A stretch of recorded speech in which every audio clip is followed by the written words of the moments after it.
సమస్యలన్నిటికీ ప్రాధాన్యతాపరంగా పరిష్కార చర్యలు తీసుకోవడం జరుగుతుందని పిఠాపురం ప్రాంత అభివృద్ధి ప్రాధికారిక సంస్థ పీడీ.ఏ. చైత్రవర్షిణి తెలిపారు.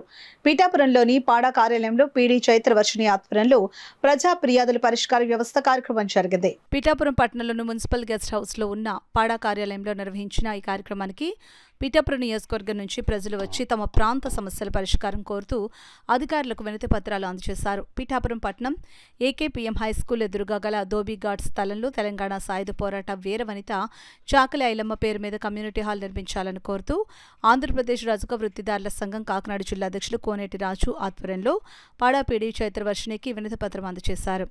అదేవిధంగా పిఠాపురం పట్టణంలో పారిశుద్ధ్యం అధ్వానంపై వైఎస్ఆర్ కాంగ్రెస్ పార్టీ పిఠాపురం పట్టణ అధ్యక్షుడు రావుల మాధవరావు పిఠాపురం నియోజకవర్గంలో బ్రాందీ షాపులు ఇతర షాపుల యజమానులు ప్రభుత్వం సూచించిన సమయం కాకుండా వారి ఇష్టానుసారంగా వ్యవహరిస్తూ మద్యం అమ్మకాలు చేస్తున్నారని మద్యపాన వ్యతిరేక పోరాట సమితి నాయకుడు డాక్టర్ సూర్యనారాయణ పిఠాపురం పురపాలక సంఘంలో నూతనంగా పారిశుద్ధ్య కార్మికులను నియమించాలని కోరుతూ సిబిఐ కార్యదర్శి సాకా రామకృష్ణ పాడా అధికారులకు వినతిపత్రం అందజేశారు. అలాగే 2005 నుండి 2025 వరకు ఇందిరానగర్లో ఇళ్ల పట్టాలు, ఇళ్ల లోన్లు ఎంతమందికి మంజూరు చేశారో వివరాలు తెలపాలని తెలుగుదేశం పార్టీ నాయకుడు పెద్దపాటి బాలకృష్ణ పాడా అధికారులకు వినతిపత్రం అందజేశారు. అదేవిధంగా టిట్కో గృహాల్లో అవకతవకలు జరిగాయని మాజీ కౌన్సిలర్ వేణుం సురేష్ పాడా అధికారులకు ఫిర్యాదు చేశారు.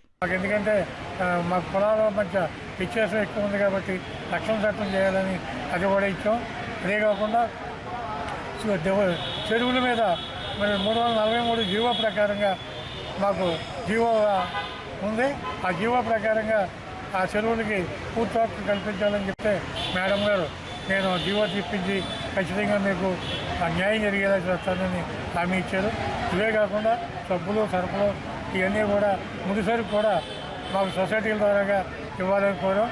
దాన్ని కూడా పరిశీలిస్తామని మేడం గారు కూడా చెప్పడం జరిగింది. నేను కంపల్సరీగా కూడా ఈ సమస్య మీద మరి మీరు యాక్షన్ తీసుకుని అక్కడ ఉన్న ప్రజలందరికీ కూడా న్యాయం జరగాలని చెప్పి మరి మనం చెప్పడం జరిగింది.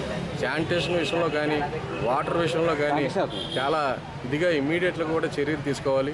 మరి ట్యాప్ విషయం కూడా మన నీరు కూడా అందరికీ కూడా మంచినీరు తాగునీరు కూడా అందరికీ కూడా సరైన అందుబాటులో కూడా ఉండలేదు. దయించి మేము కోరుకునేది ఏంటంటే పిఠాపురం పట్టణంలో ఉన్న ప్రజలు శానిటేషన్ విషయంలోని వాటర్ విషయంలోని ఇబ్బంది లేకుండా చూడాలని మేము మనవి చేసుకుంటాం. పవన్ కళ్యాణ్ గారికి మా నియోజకవర్గం తరపున మనవి చేసుకుంటాం. అయ్యా, ప్రజా సమస్య పరిష్కార వేదికలో 5 సార్లు ఇచ్చేవండి అయ్యా, మా సమస్య పరిష్కారం కాలేదు. ప్రజా సమస్యల పరిష్కార వేదికకి 5 సార్లు మేము ఇచ్చాం. మీరు జీవోలు ఇచ్చిన టైమింగ్స్ని స్ట్రిక్ట్గా అమలు జరపండి. 18 సంవత్సరాల లోపల వాడికి మద్యం అమ్మొద్దు, బెల్ట్ షాపులు లేకుండా చెయ్యండి. సిపిఐ పార్టీగా మేము ఖండిస్తూ 30 పోస్టులు 3 సంవత్సరాల కాలంలో వచ్చినా కూడా ఇప్పటి వరకు ఆ పోస్టులను భర్తీ చేయలేదు.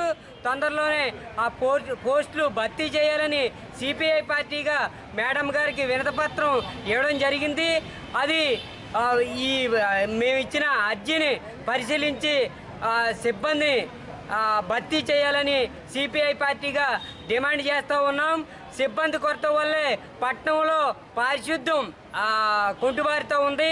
అందుకని ఈ పారిశుద్ధ్యం మెరుగుపడాలంటే సిబ్బంది పెంచవలసిన అవసరం ఉందని అధికారులకి